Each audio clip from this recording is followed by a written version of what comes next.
Sobrang lakas yung binigay sa akin ng Salbeo. Nakakabangon ako, nakakaihi na ako, hindi ko na ginigising yung kasama ko. Nakakatayo na ako ng sarili ko, natanggal yung lahat ng kumikirot ko dito. Lagi kong hawak yan, lagi kong hawak. Yun yung binigay sa akin ng Panginoon na talagang lumakas ako.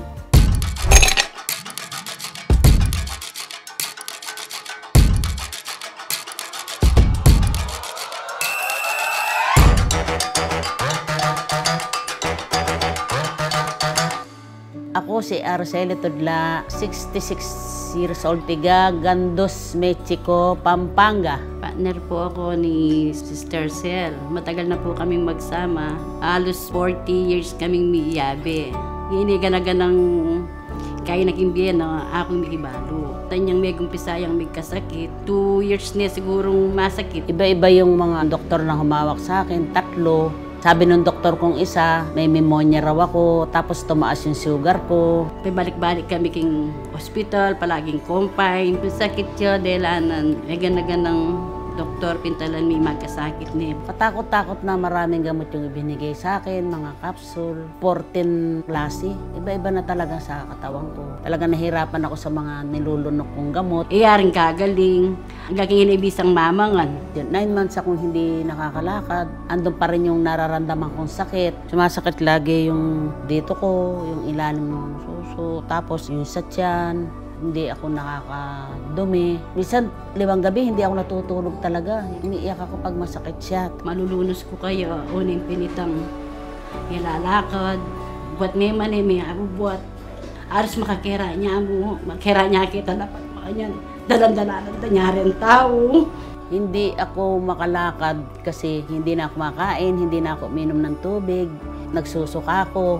Gana-ganan doktor, nino sabihan ko doktor, pupunta lang mi naman. Nani panulong bibeda sa salwan mi naman. Ngayon, ano pa po itang kayo, tuloy gagaling.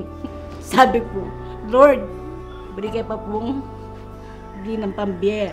Yung nano po itang dapat siya pong ibiya kayo, ituro yun po, dyan yung pundalan ko mga nano po. Bumunta ako kay Dr. Caranto doon sa Marisol. Banda doon sila Brian nga. Tapos sabi niya, ate, sabi niya may paiinom ako sa'yo, sabi niya. Ano yan? Sabi ko, yun nga raw yung Salbeo. November 16, pinuntahan niya ako dito kasi birthday ko yun. Ayun na binidyo niya ako kay Ma'am Richet. Hindi makapaniwala si Ma'am Richet na yun yung itsura ko, yun, naka-wheelchair ako, hindi sa maniwalang ko yun. Ay sabi niya, ni Brian, siya yan, si Ate Cel, sabi niya. Ay, agad-agad ginawa ni Ma'am Richet.